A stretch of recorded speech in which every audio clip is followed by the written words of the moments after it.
The college baseball experience on the Sports Gambling Podcast Network is brought to you by Edge Boost. Edge Boost enables you to double your bet with no interest. Go to sportsgamblingpodcast.com/edge to get started today.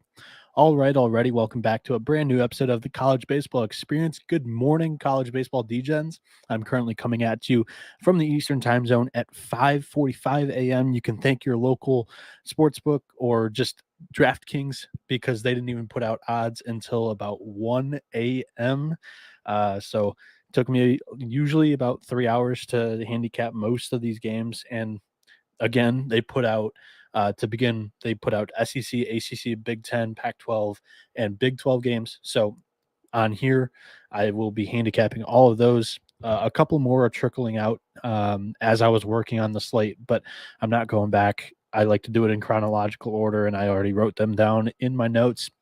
Speaking of, yesterday, I'm wearing my Michigan hat today because my boys, the Wolverines, the boys in blue, proved me wrong, and I felt like I needed to honor that. So I've got the U of M hat on my head.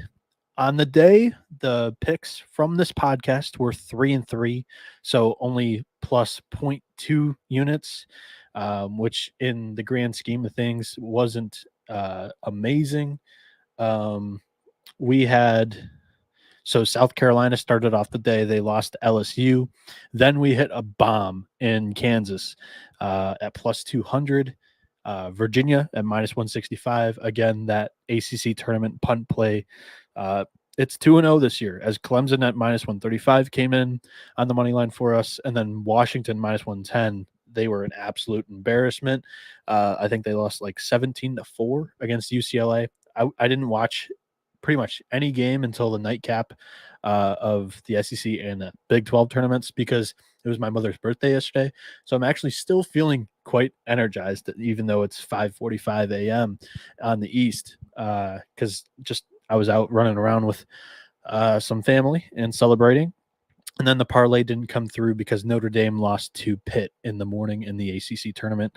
But Stanford won at night. So if you decided to just play the trees on the money line there, that was good enough. Or if you went with the other two parlay pieces that I had named other than Notre Dame, it was Virginia, Stanford, that parlay would have won. So in total, 15 games I talked about on the podcast yesterday. My picks went 9-6 on the website. You can view all of my college baseball picks for the mid-major games that are also played, and these high major games that I also input on there on the site.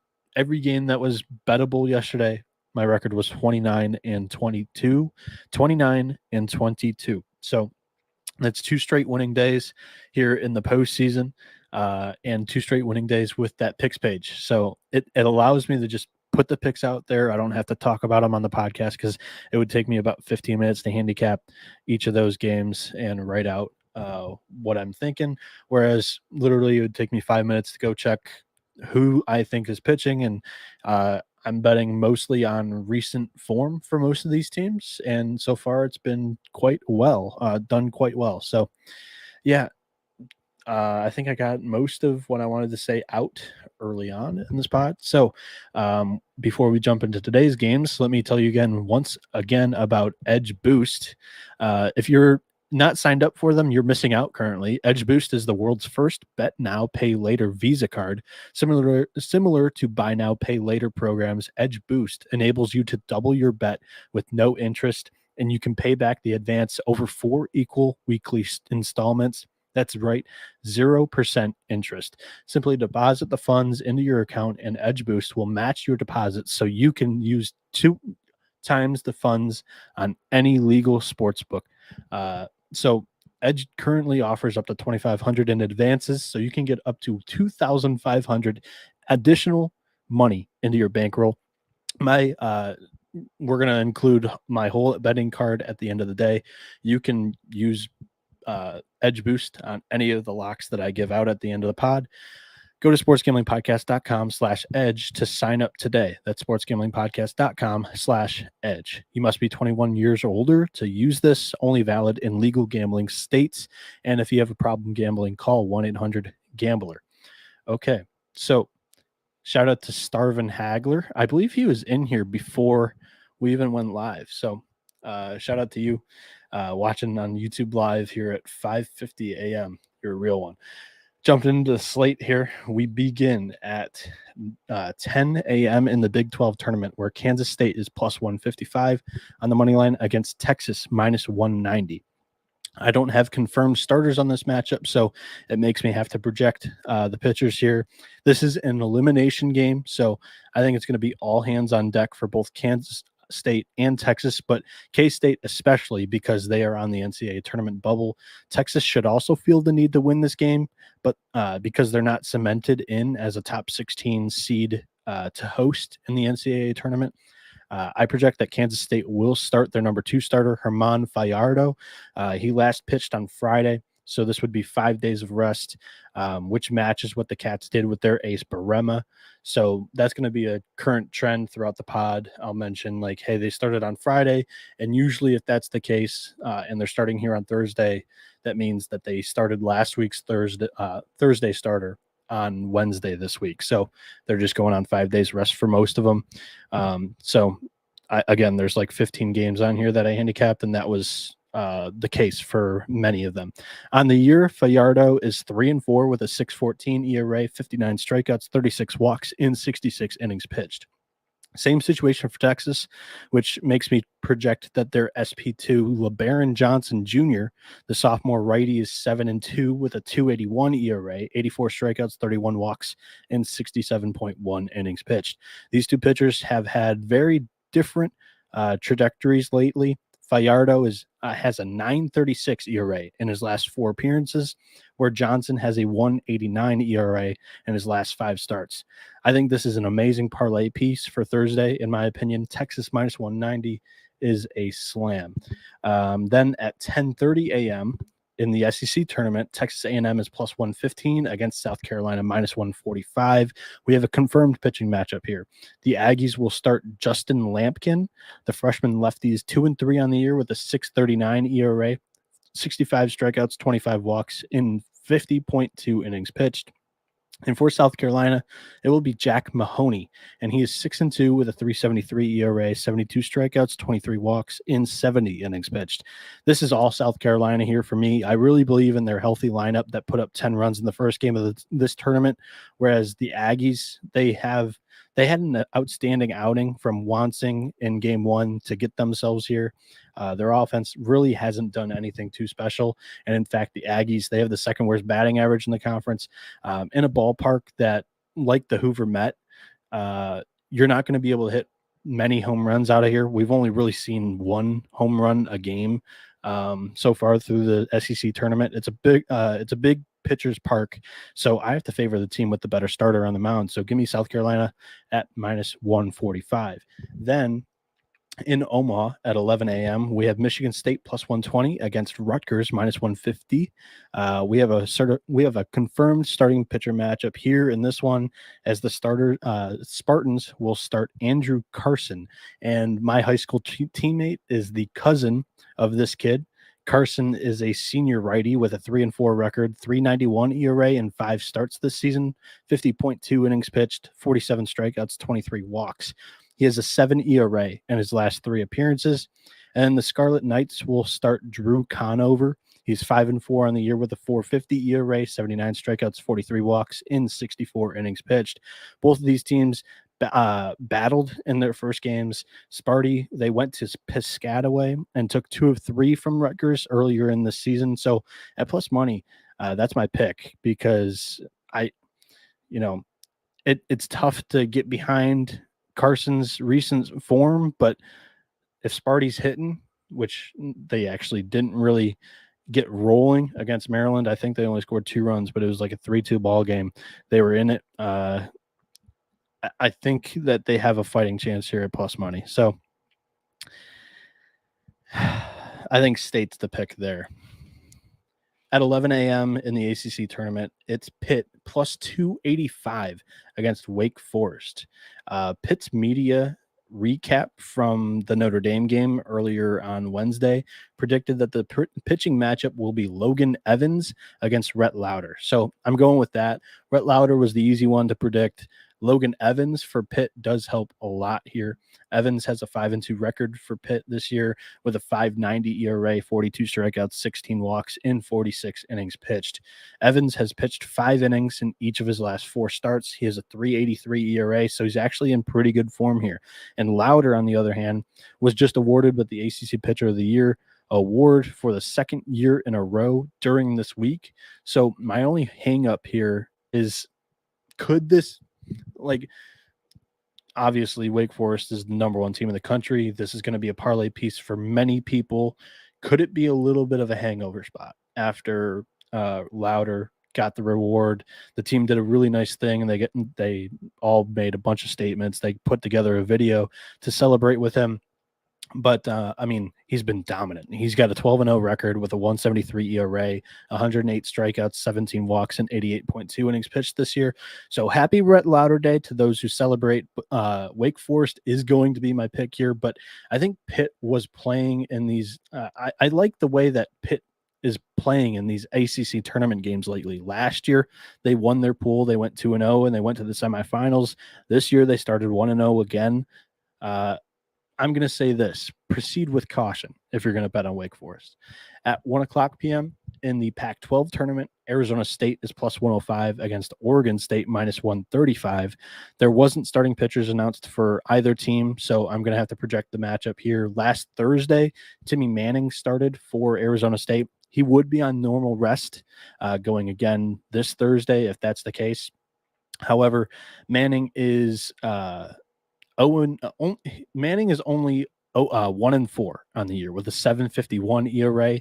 With the season on the line, because Arizona State, I think, would be out of the current NCAA tournament field if the season ended today. If the season was on the line, the season could end today. I don't think, if I were the Sun Devils, I would start Manning. I would actually start Ross Dunn, who would be on 5 days rest, which is just fine. He threw 90 pitches last Friday, and on the season, Russ Dunn has been their best pitcher, but he still only has a 4-6 record, a 4.27 ERA, 84 strikeouts, 44 walks in 65.1 innings pitched. Dunn has pitched much better recently, but the Beavers, they did score 7 runs against him in 4 innings. For what it's worth, the Beavs scored 4 in 2 innings against Manning the time that they saw him earlier this season. Ferrer started on Wednesday for Oregon State. So if the trend continues, I think that Oregon State would start sophomore Jacob Kmatz. The righty is 5-4 with a 4.71 ERA, 61 strikeouts, 26 walks in 72.2 innings pitched. Against Arizona State, Kmatz threw 5 innings and gave up 3 runs. I feel pretty good about Oregon State in this game, but I'm going to ultimately not bet it just because it's not a good enough feeling to place a minus 135 bet on a game that I really don't know 100% who is starting for these teams. At 1:30 p.m., we go back to the Big 12 tournament in Arlington, Texas, where West Virginia is minus 105 against Oklahoma State minus 125. This game has huge implications in the Big 12. Both these teams lost their first game here in the Big 12 tournament, and they're both competing to be a top 16 seed in the NCAA tournament to host a regional. But honestly, both their RPIs, I don't know if they are good enough. So it's going to be a tight one, and I think that it's going to be, again, all hands on deck here in the Big 12 tournament for these two teams. There are no confirmed starting pitchers here, so in a must-win elimination game, I think both teams have to have their aces available here because they did not pitch them in the first game of the Big 12 tournament. I want to see West Virginia's Blaine Traxel against Oklahoma State's Jaron Watts Brown. On the season, Traxel is 7.5 with a 3.79 ERA, 71 strikeouts, 20 walks in 99.2 innings pitched. And Watts Brown is 5-4 with a 4.68 ERA, 108 strikeouts, 43 walks in 73 innings pitched. This is ultimately all speculation, so I'm not going to go too much more into depth, but I really want to watch a battle between aces, but my money definitely won't be on a side here. Look into the under, though, because all 14 games of this tournament last year totaled 13 or fewer runs. I know there were 4 games yesterday. Only 2 of them went under. 2 of them went over. TCU scored 16 runs by themselves, but it's still a really good trend. And in ace battle, yeah, give me the under here. And for a lean, I'm going to go with West Virginia because if Traxel's on the mound, that's been one of my favorite starters to watch all season long. He's a guy that kind of reminds me of myself with a weird arm angle, and he's not an athletic looking body, but he gets the job done. So I love Traxel, and I'm going to back him in West Virginia here.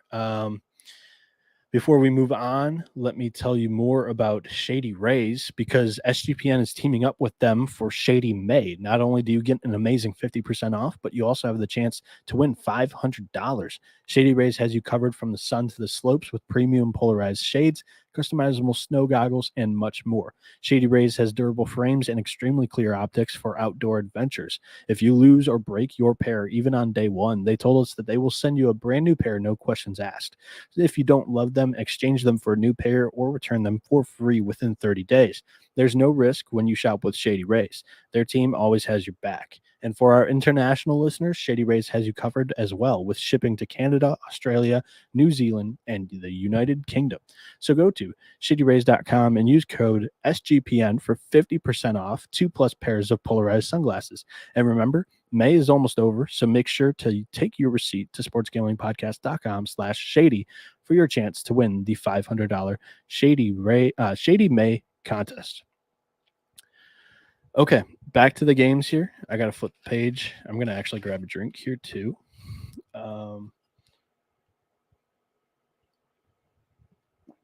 At 3 o'clock, we head over to Omaha, Nebraska for the Big Ten tournament where Iowa is minus 135 against Indiana, plus 105. Honestly, circle this one on the day. This is going to be one of the best games all day long. There's not a confirmed pitching matchup here for this game yet, but I think both teams are going to throw some of their best. For the Hoosiers, I project that Luke Sennard will throw here. He started last Thursday, so he would be on full rest here. On the year, Sennard is 6-3 with a 4.48 ERA, 104 strikeouts, 23 walks in 78.1 innings. And I project that the Hawkeyes will not start Brody Brecht on 4 days rest. He pitched last Saturday. Instead, they're going to start Ty Langenberg, who's on 5 days rest. I think they'll go with Langenberg here. Langenberg is 5-3 with 4.50 ERA, 71 strikeouts, 28 walks, and 64 innings pitched. Both of these pitchers pitched outstanding against each other's teams the last time they faced earlier this season, as Langenberg threw 5.1 innings scoreless versus Indiana, and Sennard threw 6 scoreless with a dozen punchies. Indiana won that game 4-2. They also took 2 of 3 in that series from Iowa in Bloomington. I question why the Hoosiers are at plus money here. Both of these offenses are very similar to each other, but Keaton Anthony still has not returned for Iowa after that gambling report earlier this month, which is pretty disappointing.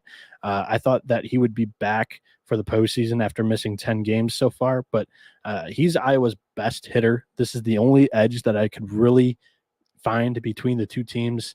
So my pick here is going to be Indiana at plus 105. Then at 3 o'clock p.m. In the ACC tournament, North Carolina is plus 115 against Virginia minus 145. We are back to confirmed pitching matchups here, as I'm definitely not complaining about that either. The Tar Heels will give the ball to Jake Knapp, who's 4-3 with a 5.11 ERA, 55 strikeouts, 31 walks, 56.1 innings. Knapp has a 4.62 ERA in his last 4 starts. Connolly Early will bump for the Cavs. The transfer out of Army has been stellar this season, mostly pitching in the midweek games. He has a 10-1 record with a 3.18 ERA, 78 strikeouts, 15 walks in 65 innings pitched. But you have to read between the lines. Early has made 3 starts against ACC teams so far this season. He pitched against Virginia Tech, Louisville, and Georgia Tech. Ironically, those are 3 of the 4 worst teams in the ACC. Early has a combined ERA of 8.31 in those 3 games, giving up 12 runs in 13 innings against some of the worst teams in the ACC this year. The Tar Heels just put up 11 runs in their first game at the DBAP. It's an offensive environment, and I think the success for North Carolina continues. Give me them at plus 115. I think it's a great look. And I would also prefer an over here. Good morning, Lane Elliott. He's back in the chat. I think that's like 3 days in a row for him. So shout out to Lane, real one. Team, what did we call it during the college basketball season? I think we called it sg.pn. Love the chat. Then at 5:00 p.m. in the Big 12 tournament, Kansas is plus 185 on the money line. Thank the Lord for the Jayhawks plus 200 yesterday. Great W. They're taking on TCU minus 230. The Horned Frogs lineup is, they absolutely love hitting in Globe Life Park because they destroyed K-State yesterday 16-3. The Frogs are 9-1 in their last 10 games, and they're averaging 13 runs scored in Globe Life Park this season. It's absolutely nuts. They started off the year in a 3-game tournament. It was like the College Classic or something like that.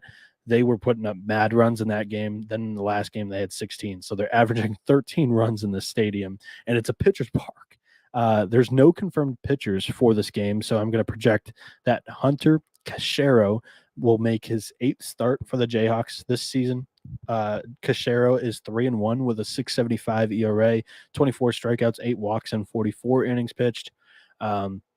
Cachero pitched last Friday, so that gives me the idea that if they started Baumgartner on 5 days rest, they're going to start Cachero here on 5 days rest, and he has a 10.86 ERA in his last 3 starts.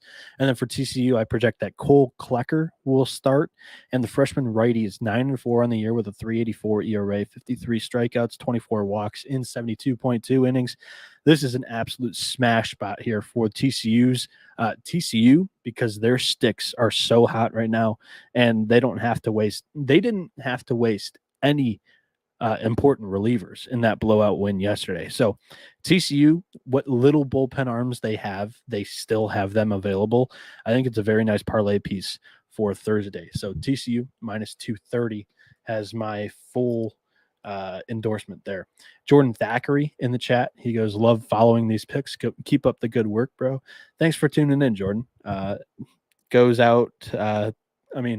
Dude, this is my only job, so that's why I'm doing this in the middle of the night, and I wouldn't have it any other way. I really enjoy it.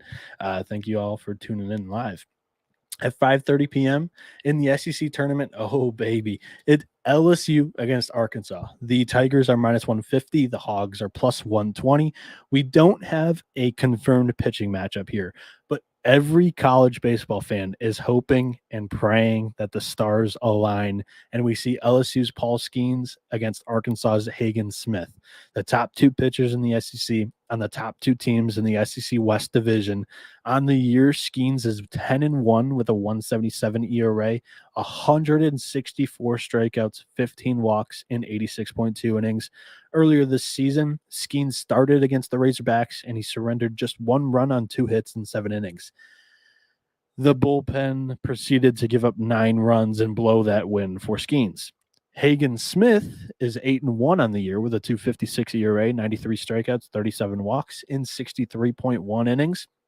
Hagen threw 4.2 innings of relief on that same day that Skeens started. Hagen gave up 3 runs via 2 home runs. I lean LSU here, but I'm not going to bet it at minus 150 against Arkansas. I'm sorry, but that Paul Skeens tax is just not worth it on a Thursday. So LSU, I think their offense went nuts in the first game against South Carolina.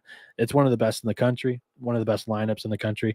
And with Paul Skeens on the mound, you just don't fade him. Now, the strategy for Arkansas, like if you have a book that offers live odds, wait until maybe the 6th or the 7th inning when LSU's up. What? They're going to be up maybe 3-0, 3-2, 5-2, something like that. They'll be up probably 3 runs in the 6th or the 7th inning. If the possibility is there, jump on Arkansas at plus 350 live money line. Just flip a coin, honestly, with this LSU bullpen, because they just started Thatcher Hurd yesterday's game, and he was their most reliable reliever a weekend ago. They don't really have anybody that they can trust in the back end there. So that's my tip there. I'm not going to fade LSU, but then later in the game, that's when you target it. 5:30 p.m. in the Pac-12 tournament out in Scottsdale, Arizona. USC is minus 120 against Washington minus 110. Washington got their asses kicked against UCLA, and their game write-up was very brief, which is quite funny. USC didn't put out any projected starting pitcher either here, so I'm left to project this matchup. Blake Soderstrom through last Thursday. So on normal rest, I project him to start this game for the Trojans. The senior righty is 4-3 with a 3.82 ERA, 72 strikeouts, 30 walks in 68.1 innings. Yesterday, I projected that Stu Fleslin III would start. He didn't, and I haven't seen any injury information, so I'm going to project him to start here on Thursday too. Fleslin is 6-2 with a 3.97 ERA. Usually, the 1-0 teams beat the 0-1 teams in the ACC pool play tournament. That trend is now 0-1 in the Pac-12 tournament because Washington blew it. Didn't even show up to that first game against UCLA. So maybe if Washington tucks their tails between their legs, they head back to Seattle 0-2. My pick here is USC minus 120. But honestly, if Fleslin starts, the Huskies have a fighting chance to win this game. The chat, more people jumping in here at 6:10 a.m. Eastern. Shout out to Easy Eagles. He totally agrees on that Arkansas LSU handicap. We have a couple of people in the Twitch chat, actually. And shout out to Kramer and Sean, who I was on the podcast. I was on Sports Gambling Podcast a night ago, actually, just yesterday. And they were asking if any sickos were jumping into the chat in the early mornings. Well, we've already got a guy asking for feet picks. So shout out to those sickos. And then Josh Cantu jumped in here too. If there's an under out there for LSU game, do we hit it? The only thing is like that bullpen gave up 9 runs in a Skeens gem earlier this year against Arkansas. However, it would have to depend on where that number comes out, because I would expect it probably be at like 11.5 with 2 of the best pitchers in the SEC. This tournament has been pretty good for the under. I think it's like 6-2 in the 8 games so far, so that's not a bad look at all. And then Josh Cantu also says, thank you for all the picks. You handicapping every game is awesome. Thanks, man. Hey, it's my only job right now, so I'm able to just completely screw around with my sleep schedule and handicap these games during the middle of the night. And also, I've gotten a couple of DMs throughout the day. I sleep from like 10 to not 10. I sleep from about 7 in the morning to 2:30, 3 o'clock. So I do it for the people. I miss out on the first day, on the first window of games throughout the postseason, but yeah, I find it fun. So I program tweets to send out the picks prior to game times. I usually do it like 15 to half hour before the game time. So people that don't listen to the pod can find it. But now those people that don't listen to the pod can view it on our website for free, sportsgamblingpodcast.com, college baseball picks. It's under the MLB tab. You can view it for free. Even my picks on mid-major games are located there. So for free, check it out. We've had 2 winning days so far to start off postseason. Starvin Hagler in the YouTube chat goes, seems like all college bullpens are crapshoots. Most of them kind of are. I'm not going to lie. There are a couple of, you really only have like a standard college baseball team really only has 2 good arms in the bullpen. So you gotta have a couple of dependable starters to get you through. And that's a really good strategy that we use during the regionals and the first round of the College World Series, because in those 4-team double elimination and pool play games, you could play up to 5 games in a 3-day span, and you have to count or like at least check pitch counts for a lot of these pitchers, because if they're using their relievers for about 30 pitches one day, usually they have to take a day off because the arm just can't take it. And honestly, if you're throwing it on, if they're throwing them on short rest, it's just risky for the health of the player. Easy Eagles, he goes, we'll be sure to check it out on, I'm assuming the picks page online. He says we're killing it. So thank you, Easy Eagles. And jumping into the ACC tournament here again at 7 p.m. We got 4 games left. It's Miami minus 125 against NC State minus 105. The Wolfpack enter this game 1-0 in the ACC tournament so far, so this is not a punt play scenario. We don't have confirmed pitchers here, so I have to project this one, and it was kind of tough. And speaking of the regional scene where you have to count like how many pitchers are throwing how many pitches and what kind of rest they'll be on, NC State threw all 3 of their top starters, all 3 of their weekend starters in game 1 against Duke, and, it was tough to project a starting pitcher here because on Tuesday against Duke, Matt Willardson started the game. He threw about 60 pitches. Then Dom Fritton and Logan Whitaker relieved him with more than 35 pitches, both of them. So I think that 2021 college baseball postseason legend Sam Heifel could get the start here. On the year, he's 6-2 as a reliever with a 3.94 ERA. He does have 4 starts on the season, 43 strikeouts, 17 walks in 48 innings pitched. Heifel has a 3.80 ERA over the last month, so he's been in great form recently. And for Miami, Gage Zeal started last Thursday, so I think he'll get the nod here. Zeal is 7-4 on the year with a 4.65 ERA, 88 strikeouts, 18 walks in 81.1 innings. In general, both of these teams have been pretty Jekyll and Hyde this season, so it's tough to pick a game that doesn't really have confirmed starting pitchers.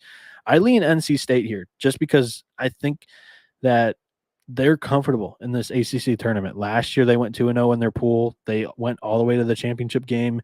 They lost a nail biter there, and they got fucked by the NCAA tournament committee. They got left out of the bracket. I don't think that team wants to feel that taste again. I don't think they want. I think they want to stick it to the NCAA. I think they want to win this conference tournament, not even leave it up to them to leave them out of the tournament again, because they once again find themselves on the bubble. So I lean NC State, but love the over. ACC tournaments overs have been nuts. Moneyline Ed says you are the man, Noah. Let's go, Moneyline Ed. We've got 3 more games on the slate. At 7:00 in the Big Ten tournament, Nebraska is plus 105 on the money line. Maryland is minus 135. We have confirmed starting pitchers here in Omaha. Nebraska will start Jace Kaminska, who's 7-3 on the year with a 4.36 ERA, 52 strikeouts, 13 walks in 66 innings. On May 6th, Kaminska faced Maryland, and the Terps put up 7 runs in 4 innings.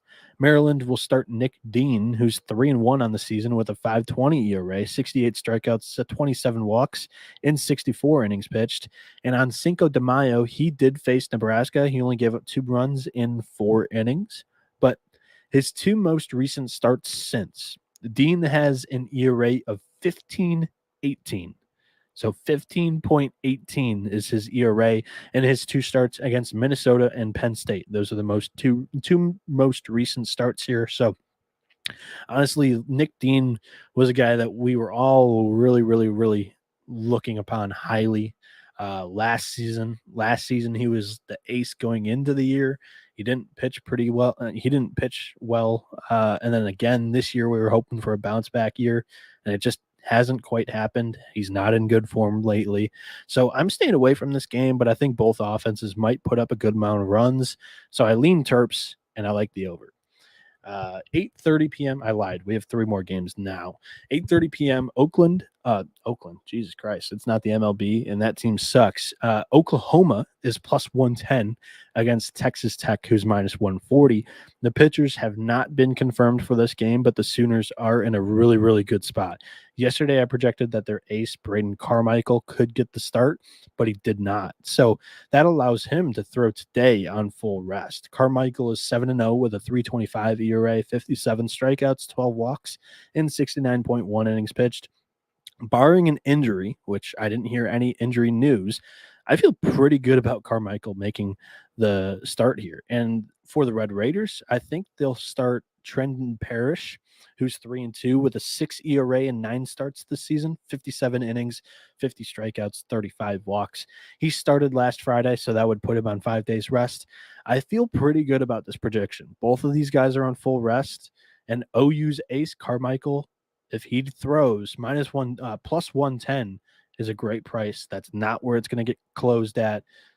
Oklahoma will probably close minus money. I like the Sooners here because their ace will throw this game on full rest. He's gonna throw. I feel really damn good about that. At 9:00 p.m., the penultimate game. Shout out to Malcolm. The ultimate pen is Vanderbilt minus 110 against Florida minus 120. There are no confirmed pitchers for this game. And actually, at the end of the night, Tim Corbin was on SEC Now, and they asked him who the starting pitcher was. They asked him if Devin Fattrell would start, and he immediately shot the idea down. So Carter Holton, he's injured right now. And they said that Hunter Owen is a little bit more ready than him earlier this weekend before the SEC tournament even began. So the idea that Corbin shot down Fattrell must mean that we see Hunter Owen start on Thursday night. Owen's 4-0 with a 3.16 ERA this season, 67 strikeouts, 16 walks, and 57 innings pitched. This would be his first start since May 5th due to injury. Carter Holton is still hurt, so yeah, I think Owen could start this game if it's not going to be Fattrell. And then for Florida, I think it's going to be Brandon Sproat. He started last Thursday, so Sproat's on full rest, and he is 7-3 on the year with a 4.85 ERA, 100 strikeouts, 35 walks, and 78 innings pitched. 2 weeks ago, he threw 6 scoreless innings against the Vandy boys. Therefore, I think this is a good bet if he faces a pitcher who hasn't started in 3 weeks. Obviously, I want to know, because if that's Futrell there, then I think this is a total coin flip game. But if Futrell doesn't start and Owen does, I think it's a nice spot to fade him. Last game of the night at 10 p.m. in the Pac-12 tournament. Oregon is plus 100 against Stanford, minus 130. The Cardinals scored 10 runs in the 8th and 9th innings to beat Cal Wednesday night, and now they've locked up a spot in the semifinals. The way that the Pac-12 tournament works is that there's 3 pools of 3 teams, and then there's one wild. So the 3 winners of those pools move on to the semifinals, and there's one wild card that moves on to the top 4 as well. If Stanford goes 1-1, they have the tiebreaker because the highest seeded team in the Pac-12 tournament that's 1-1 gets in. So Stanford really does not have to try too hard to win this game because they know that if they do go 1-1, they are locked in to the semifinals. So being that there are no confirmed pitchers, I think that Stanford is going to pass on starting Quinn Matthews, who's been their ace and really their most reliable pitcher in general. Outside of him, it feels like kind of LSU of the West. Oregon's rotation is so banged up too right now with injuries. It's hard to project a starter, but I think that Turner Spolyark will start. He started last Friday. He threw 7 scoreless against Utah. And on the season, the freshman is 5-0 with a 5.63 ERA, 25 strikeouts, 18 walks, and 40 innings pitched. This would only be his I think it was his 5th start of the season. So obviously check the pitching matchup for this one. If Matthews starts, Stanford's a bet at minus 130, but I really don't think that Matthews is going to start here because they would just probably start him or prefer to start him in the semifinal on Friday. So if that should be the case, I think with the semifinal game on Friday, I think that they'll choose to throw Quinn Matthews that day. And then the week after, the regional will start on Friday and you use your ace in that game. So it's really not affecting Matthews at all if they wait on him. Plus, I think he threw last Friday. So he would be going on only 5 days rest if he starts on Thursday. So I think they just let him start on Friday here. So if he does start on Thursday, Stanford's a bet at minus 130. If he does not, the Oregon Ducks are my pick at plus 100. Sorry, but plus 100 is not great value at fading Stanford here. So I'm not going to bet it, but Oregon would be my pick if Matthews is not on the mound. And that does it for the pod for the picks. Now we're going to go to the betting card just in review some of my favorite bets of the day. My Edge Boost pick of the day, which you can use our code SGPN there. and you can double your bet. So uh, it basically works like a Visa card. And my pick there, my favorite bet of the day, is Oklahoma at plus 110. It's a starting pitcher mismatch as OU's ace Carmichael will start this game, and he's going up against Texas Tech's second best starter in Parrish, who has a 6 ERA. Carmichael would be on full rest. I don't know why you wouldn't use him here. So give me the Sooners at plus 110. The other two straights that I have for Thursday are South Carolina at minus 145 against Texas A&M. Jack Mahoney's been really good for the Cox lately, and A&M's offense hasn't really impressed me too much. And then the third bet that we have of the day is plus 115 on North Carolina. I just need to see Connolly early pitch well against an ACC team. I really like that handicap that I had. It was, again, I need to find this number. In 3 starts against ACC teams, he faced Virginia Tech, Louisville, and Georgia Tech. Those are 3 of the 4 worst teams in the ACC, and Early had a combined ERA of 8.31. He gave up 12 runs in 13 innings, so I really like the way that Tar Heels swung the bats early in game 1 of this ACC tournament. The overs really play here. That's a game that I like the over as well, but plus 115, I think there's good value with the Tar Heels at plus money. Then for the podcast parlay, we lost it yesterday, so we're 1-1 in the postseason. But I'm going to take you to the Lone Star State plus 118. 1 unit on this to win one and some change. It's Texas and TCU. I just think that both of these are huge starting pitcher mismatches. And TCU, they're facing Kansas State's second best starter in Herman Fajardo, but their offense is rolling. They're averaging over 13 runs per game in Globe Life Park in 4 games this season. And Texas, they get a great matchup against Kansas State. Wait, did I just fuck that up? TCU's not playing Kansas State. They're playing Kansas. Sorry. And Kansas is still throwing their second best starter, but Hunter Cachero is the Jayhawks' second best starter's name. He has a 10.86 ERA in his last 3 starts. So TCU minus 230 is the second leg of that parlay. The first leg is Texas against Kansas State. Texas is minus 190, and Fajardo has a 9.36 ERA in his last 4 games. That's the starter for the Cats here. And LeBaron Johnson Jr. has a 1.89 ERA in his last 5 starts. So Texas and TCU, I think that's a really good parlay at plus 118.